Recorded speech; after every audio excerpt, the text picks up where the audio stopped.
Gosh, that first sip of coffee is so delightful and delicious in the mornings. I just love it. Good morning, good day, good afternoon, good evening, wherever you are in the world, whatever you are up to. Hey, Mom, good morning. Welcome to this week's edition of Coffee Chat. With me, I am Catherine Oster. Who else is live? Good morning, you guys. Hi, Loretta. Oh my gosh. So great to connect with you this morning. Okay. So I often will ask for if people have any questions or topics or anything like that they'd like to chat about on Coffee Chat.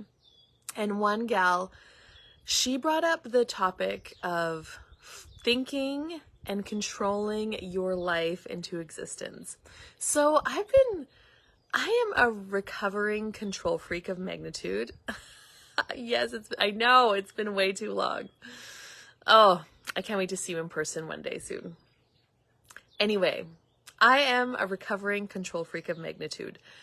I thought that controlling things gave me power and that I was then in control of my life.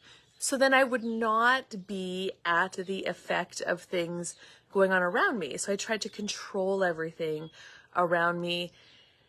And there's so many examples. And that just created a lot of force and effort and a lot of dis-ease in my relationships, whether it was with my husband or my kids and with my horses, which is one of my businesses that I run. And I would do it okay, so what are some words I can give you guys? So one of the ways that I controlled is by controlling my schedule. So I would have my whole day, actually I would have my whole week planned out. This is what I'm doing on this day, and this is what I'm doing on this day, and this is what I'm doing on this day. And I would have everything listed out. This is how it has to be. This is what I need to get done. Those were the words. Now, I'm married to a farmer who is very much, his day varies hugely a lot. And so when I was controlling, and I had my whole schedule planned out, and he would come and ask me for help with something, help him move a piece of equipment, or often it was moving equipment, giving him rides, stuff like that. And I would get so flustered and frustrated because I felt like I was losing my control. I was losing the grip of control that I had on my life. Well, if I do that, then I'm not going to get this done. And oh my God, and I would go into kind of a beyond. And that really, it was not good in our relationship because then I would get angry with him. Well, he can't help that he's a farmer and weather and things need to happen, right? So I would get frustrated. And then he got to the point where he wouldn't want to ask me for anything anymore, which is not a really contributing relationship to be in. You know, when you can't ask your partner for support or assistance. And I knew that part about me. I knew I wanted to change that because I did want to contribute. I knew I needed to learn how to let go of this crazy OCD control thing that I had going on with my schedule. And what really started to give me ease in that is getting my bars ran. Getting my bars ran and asking the questions how does it get better than this? And what else is possible here that's beyond what I could ever imagine? And really start to get to space. So for whatever reason, I decided that if I did not, there was also this other judgment piece. When you're controlling things, oftentimes you're also judging. And you're controlling to create the good outcome, the right outcome, the correct outcome. You know, you don't want to be that bad, wrong person. So I really had to look at the judgments that I had at myself, that I had of myself. So what did it mean if I did not get this done?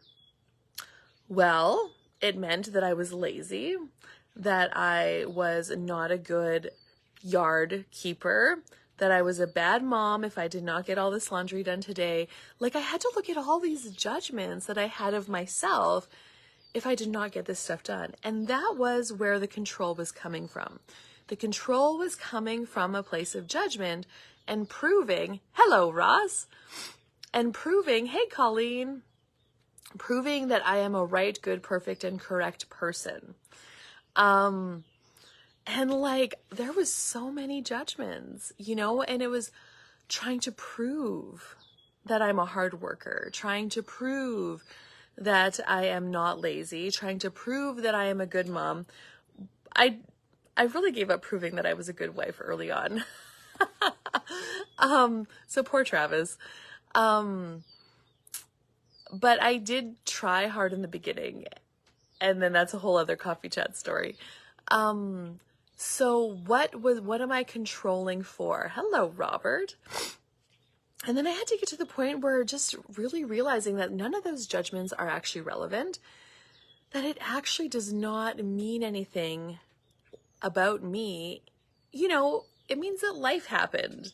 Life is this adventure of, you just never know what's going to show up. Like, that is the adventure of life and living. But I couldn't get to that point of letting go of the control. I would have never gotten to this point without getting my bars ran. Like, getting my bars ran really allowed me to start to let go of those judgments and let go of avoiding the judgment of other people. Hi, Carol. Now I have so much more ease. Now, this was like 7 years in the making. Throughout these 7 years, I have learned to let go of more and more control and actually be in communion. Being in communion means that I am energetically engaging with the horses, with Travis, with the weather, with the kids, with what is going on with the farm, like an energetic engagement. And then I'm trusting my awareness of what is required, what is going to work that day. So I still have a list of things, an ongoing list of things that require to be done, because there are things that need to be done. I do need to sit down and do bookkeeping and pay and do some financial activities. So the GST gets submitted like every quarter, that's on my list. Laundry still needs to get done. I still need to get groceries. There's still I still need to get the mail. I still need to teach writing lessons, not need to. And none of that is a need. I mean, I could let that all go. Everywhere I'm using the word need. But those are tasks, activities that I like to do in order to keep things moving in my life. There's still yard work that I would like to get done, because I do, and one thing I had to recognize for myself is it is a contribution to me to have space, to have a tidy, clean space. I am not comfortable living in chaos. So I do take time, even if it's just 10 minutes every day, to tidy up the house. But it doesn't matter anymore when that happens. I had decided at one time that could only happen at the end of the day. For whatever reason, I decided that was the good time to tidy up the house. But then that didn't always happen, because if Travis needed a ride and then I was up until midnight tidying the house, and it's like, okay, Catherine, let go of this control a little bit. Now it happens when it happens. It happens when it fits. It happens when it flows. I just have one big long list of things. And then every day I kind of get in touch with that list, and I'm like, what is required today? What is something that I'm going to get done today? Okay, well, I have in my awareness, GST needs to be done by Monday. I have to start sitting down an hour a day to get this done so I can submit the GST for the corporation. Okay, cool. When is that going to happen? Well, I'll maybe give it a try this afternoon. Okay, yep, this afternoon works. Okay, no, this afternoon doesn't work. I'm going to go again this evening. And sometimes I am up a little bit later at night times when there's things like that are required to get done.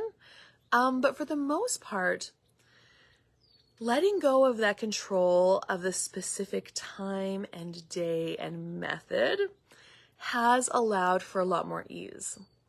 And I can trust that if I didn't get something done today, it was not required. There will be space. Tomorrow is another day. It's allowed for so much more ease in my relationship. And with the horses really, especially my horse, really lets me know when I'm controlling her. She does not like that. And believe me, I have tried to control her for years. That just ends up fighting with her. Now we work together. I work with her. I'm in communion with her, which is different than controlling. It's energetically different. When I'm in communion with her, I am more space. I am not forcing. I am like, it's kind of hard to explain this energy. Now, from the outside, it appears to be that I do the same things with her. I still ride her. We show dressage. I catch her, I brush her, I feed her, I look after her, but I'm not controlling her anymore. Now, I would not have recognized a few years ago that I was controlling her because I wasn't willing to see the difference in it. But with the horses, I'm more in the question with them. Like, what is required here? What do you need from me? How can we change this behavior that is going on? You know? And horses are so responsive to the question, to being in that question, and they like being in that space. When I was forcing and contracted energetically, horses trained a lot slower. It took a lot longer to get them to come around and to do things. And so, yeah, okay, so how do you move out of forcing and controlling your life? Start by getting your bars read. Number 1, get your bars read. If you have never experienced an Access Bar session before, go to accessconsciousness.com/bars, read about it. Find a practitioner in your area. There's a lot all over around, and you're going to start to relax more. And you're going to start to energetically let go of that control. Now, some people don't like that feeling because they don't want to be out of control. And it is a very different energetic place to be in. But give it a try if you dare. You'll know if this is for you. And then start asking questions. How does it get better than this? What else is possible now? Look at the judgments. Why are you controlling this? Like for me, the control was avoiding judgment and creating people as judging me positively in their lives. You know, now getting out of the control and force and into the question has allowed for so much more magic to show up. Like so much more magic. We all, like our whole family unit, has so much more fun together and so much more ease. And relationships are just so much greater now that I'm not such a controlling, crazy person. Anyway, side note, I am facilitating some bars classes coming up. Not till October and December, but you could go to CatherineOster.com and check those out if you would like to. And if you have any questions or comments, send me a message. I'll see you next week on Coffee Chat. And if you have any questions or topic suggestions, send them over. I would love to know them. So have an amazing day. Kristen, you just joined. You're going to have to catch the replay. And I will see you guys later. Bye-bye for now.